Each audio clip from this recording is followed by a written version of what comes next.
Yambu ndabaramukije mwese mu izina rya Yesu Kristo umwami umukiza wacu. Shimira Imana kuri uyu mwanya tubonye w'ijambo. Uno munsi nashatse ko tuganira ku ijambo rivuga ngo kuba umukunzi w'umusaraba mu gihe nk'iki, mu gihe cacu.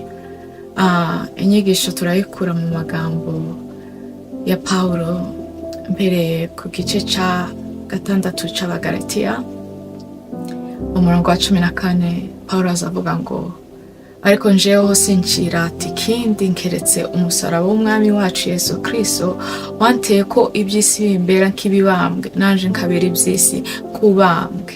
Kuko gukebwa kutagira umumaro cyangwa kudakebwa keretse kuba ikiremwagisha.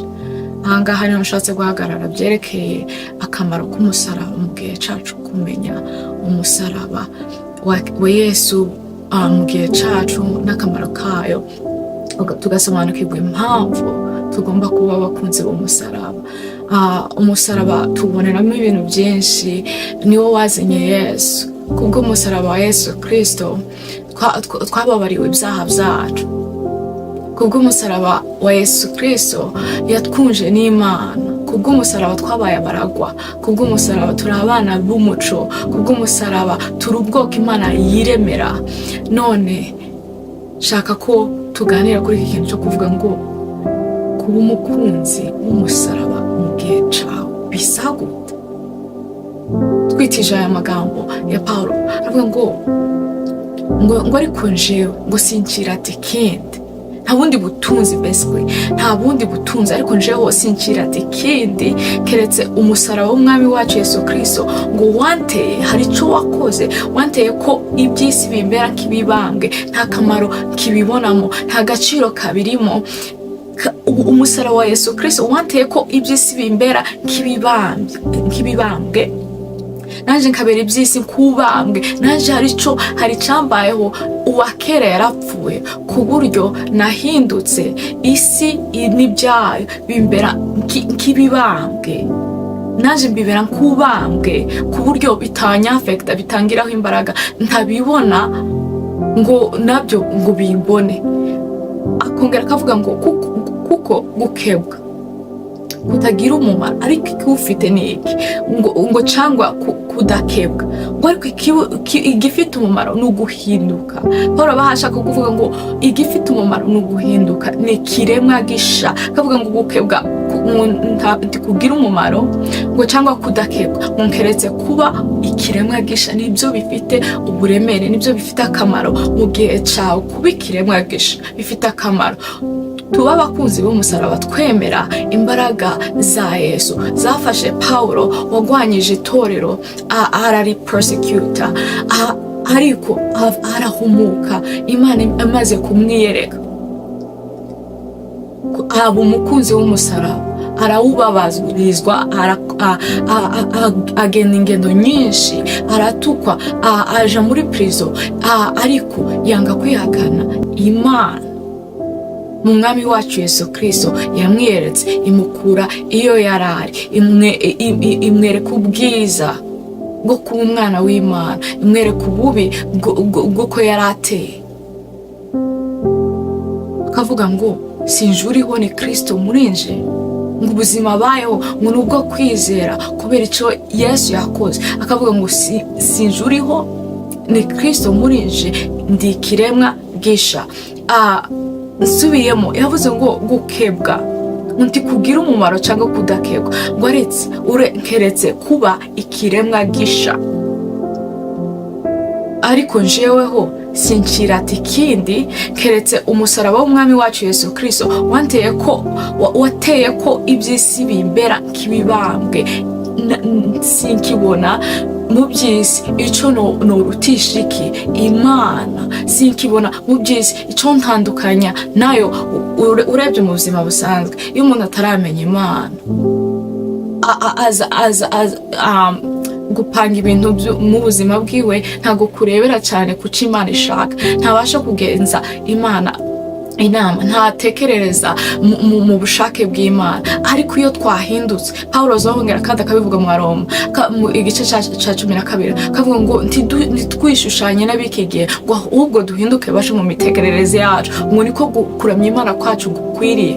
Akavuga ngo ariko njeho hari icambayeho, hari impinduka yangezeho, njeho sincira ati kindi, hari icambayeho namenye Imana, sincira ati kindi keretse umusaraba w'Umwami wacu Yesu Kristo, kuko nasobanukiwe ico umusaraba wamaze, ico Yesu yakoze, kuko Imana yakunze abari mu isi cyane, byatumye itanga umwana wayo w'ikinege kugira ngo abamumenye bose babeho.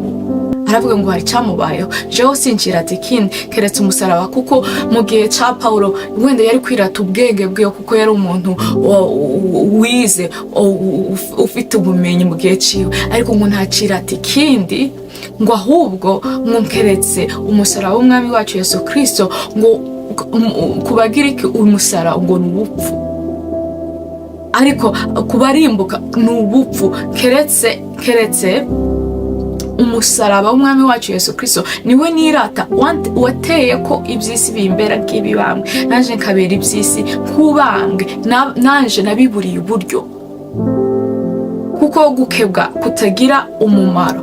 Iyo tuvuka mu Bayuda, gukebwa byari bifite significance, byari bifite uburemere, byari a sign of belonging. Ariko aravuga ngo kuko gukebwa kutagira umumaro cyangwa kudakebwa, keretse kuba ikiremwa gisha tutarahinduka, tituraba abakunzi b'umusara, tutaraba ibiremwa bisha, tituraba abakunzi b'umusara.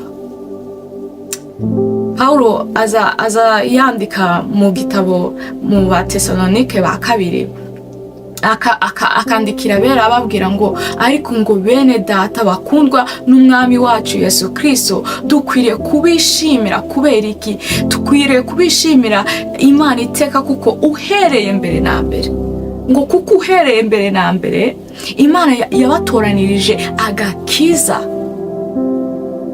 gukunda kuba umukunzi w'umusaraba. Kugera ahangaha bikube aho aya magambo akubera ubwenge n'ubwiza, yuko uhereye mbere na mbere Imana yabatoranirije agakiza gaheshwa no kwezwa kuva ku mwuka no kwizera ukuri ari Yesu Kristo, umwana w'Imana. Kubw'umusaraba twamenye Imana, kubw'umusaraba twegejwe ubwami. Akavuga ngo ariko bene data, wewe ubyumva, kubw'umusaraba impamvu uhamagarirwa kuba umukunzi w'umusaraba, ngo kubw'umusaraba ariko bene data ngo mwakunzwe ngo n'Umwami wacu, dukwiriye kubashimira Imana iteka, kuko uhereye mbere na mbere ibiruhije ibiremereye by'Imana, ngo uhereye mbere na mbere Imana yabatoranirije agakiza gaheshwa no kwezwa, gukurwaho ibyaha, kuba mu mugambi w'Imana without blemish. Akavuga ngo uhereye mbere na mbere dore icyo Imana igushakaho.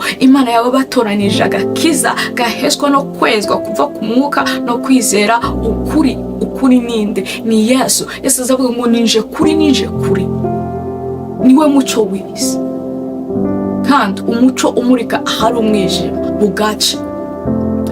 Akababwira ati Imana yabatoranyije uhereye mbere na mbere, Imana yabatoranirije agakiza gaheshwa no kwizera kuva ku mwuka, gaheshwa no kwezwa kuva ku mwuka no kwizera ukuri. Twizere ukuri kandi twezwe n'umwuka. Akavuga ngo nibyo yabahamagariye, ibahamagarisha ubutumwa bwiza twahawe, kugira ngo muhabwe ubwiza bw'Umwami Yesu, mumenye imbaraga ziri muri Yesu, muhabwe ubwiza bw'Umwami wacu Yesu Kristo. Nibyo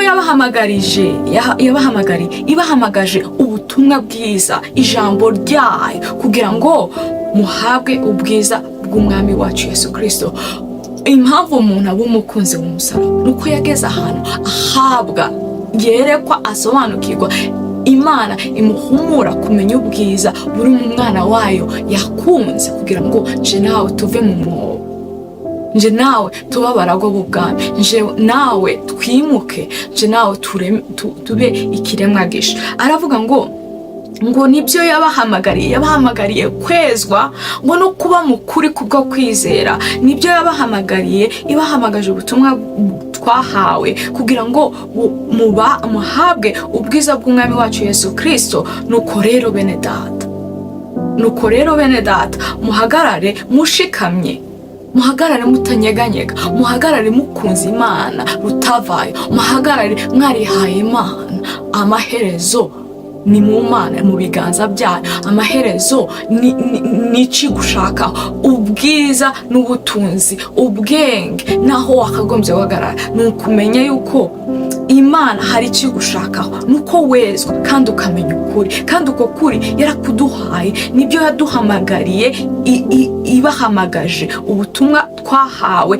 Ibyo Paulo avuga bwiriza ububwiru yita Yesu, ubutumwa twahawe, inkuru nziza. Akavuga ngo nibyo yabahamagariye kwezwa no kuba mukuri, ibahamagaje ubutumwa twahawe kugira ngo muhabwe ubwiza bw'umwami wacu Yesu Kristo. Agakomeza akavuga ngo nuko rero bene data muhagarare mushikamye, mukomeze inyigisho mwigishijwe, naho zaba arizo mwigishijwe n'amagambo yacu cyangwa n'urwandiko rwacu. Agakomeza ngo nuko umwami wacu Yesu Kristo ubwe tumumenye kugira ngo twumve biturutse ku mwami wacu Yesu Kristo. Ngo nuko umwami wacu Yesu Kristo ubwe ni Imana data wa twese, ngo yadukunze, highlighting akavuga ngo ni Imana data wa twese, ngo tube mu Mana data wa twese, ngo wadukunze, yaradukunze, iduha ihumure ry'iteka ryose n'ibyiringiro byiza kubw'ubuntu bwayo. Paulo akavuga ngo nuko umwami wacu Yesu Kristo kubw'imbaraga z'umusaraba, nuko umwami wacu Yesu Kristo ubwe n'Imana data wa twese yadukunze, ikaduha ihumure ry'iteka ryose n'ibyiringiro byiza kubw'ubuntu bwayo. Ihumuriza imitima yanyu, Imana data ihumuriza imitima yanyu, ibakomereze mu mirimo yose myiza, muhindutse, muremetse busha. Ihumuriza imitima yanyu, ibakomereze mu mirimo yose myiza n'amagambo yose meza. Muhagarare mu mirimo myiza n'amagambo yose meza kubwo kumenya iki imbaraga z'umusaraba, kubwo kuba abakunzi b'umusaraba. Agakomeza mu gice cya gatatu cy'Abatesalonike ba kabiri kavuga ngo ibisigaye bene data mudusabire kugira ngo ijambo ry'umwami wacu ryamamare. Kuko Paulo yari afite ijambo, Imana yari yaramuhaye ijambo, yararimubikije amubwira ngo abwirize amahanga, imutuma ku mahanga, ku banyamahanga abwirize ijambo, kubera uburemere bw'ijambo no gushaka kurigeza kuri bose, kuko yamenye ubwiza bwaryo n'imbaraga z'umusaraba kubizera bose. Aravuga ngo ibisigaye bene data mumfashe, mudusabire kugira ngo ijambo ry'umwami wacu ryamamare, ryiruke. Mudufashe ijambo ry'umwami, kandi abivuga nabwo nguhamagarira wowe hawumva ijambo ryose uzoza wumva uko ryumviramo Imana. Mudufashe kugira ngo ijambo ry'umwami wacu ryamamare, ryiruke, rishimishwe nk'uko biri muri mwe.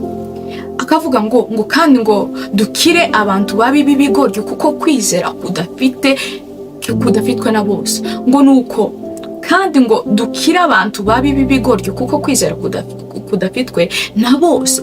Udafite kwizera mu maso y'Imana afite ubugoryi. Tugomba kuba nk'ikibambwe ku byiza kugira ngo tugire ubwenge bw'Imana. Akavuga ngo mudusabire dukire abantu babi bagwanye ijambo ry'Imana, babi b'ibigoryi, kuko kwizera kudafitwe na bose. Ariko umwami n'uwo kwizerwa, niwe uzakomeza mubwe.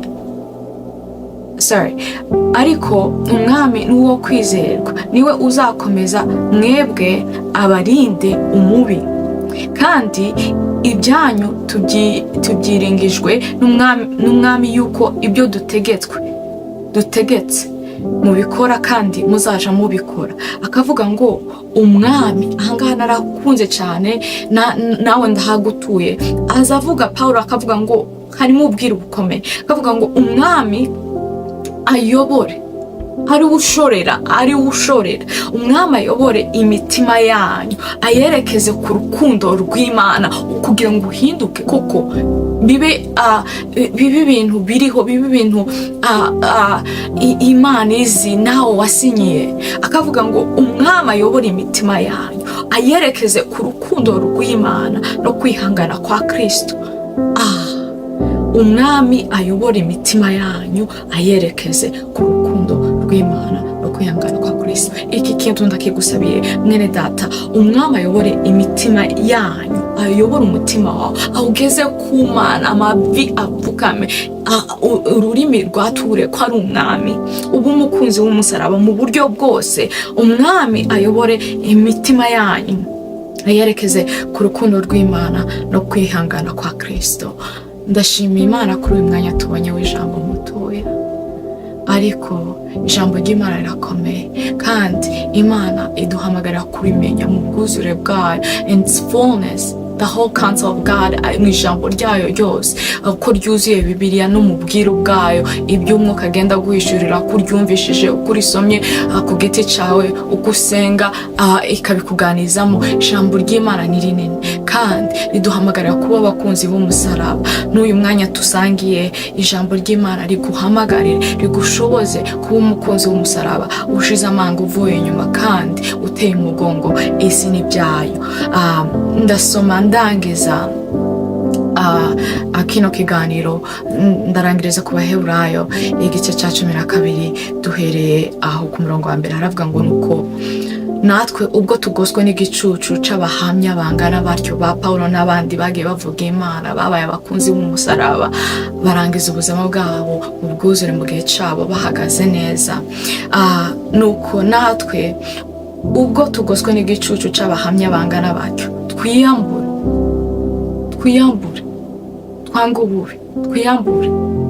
tumenye Imana, twezwe n'ukuri kwayo, twiyambure ibituremerera byose n'icyaha yaje kudukiza kibasha kutwizingiraho vuba, dusiganirwe aho dutegekwa twihangana, ngo dukurikire inzira twahamagariwe, kandi dusiganirwe, twiruke, dusiganirwe, tube serious about it, twiruke dusiganirwe aho dutegekwa, kuko hari aho dutegekwa kugera, ngo dusiganirwe aho dutegeka twihangane, tuhagere, twihanganire byose, kuko ubuzima ntibworoshe, isi ntitworoheye. Ariko muri ibi byose, ubwo hari ababiciyemo bakanesha, twiyambure natwe ibituremerera byose, ikiri muri wowe cyo bagisa nabi. Ndasenza Imana igitunga urutoki kugira ngo wemere yuko byose ubyiyambura, twiyambure ibituremerera byose n'icyaha kibasha kutwizingiraho vuba, dusiganirwe aho dutegekwa twihanganye. Akavuga ngo dutumbire nk'abakunzi b'umusaraba, dutumbire Yesu wenyine, ari we banze ryo kwizera, kandi ari we ugusohoza, niwe usohoza kwizera kwacu, niwe umenya ko gushitse. Akavuga ngo dutumbire Yesu wenyine, ari we banze ryo kwizera, kandi ari we ugusohoza rwose, yihanganiye umusaraba, yihanganiye umusaraba kubw'ibyishimo byo kugucungura, kubwo ibyishimo byamushizwe imbere, tiyita ku isoni zawo, yicara iburyo bw'intebe y'Imana. Nuko muzirikane uwonde Yesu kuri muri twe, twakiriye mu ijambo ry'Imana, ukuri kwamurikiye isi yose,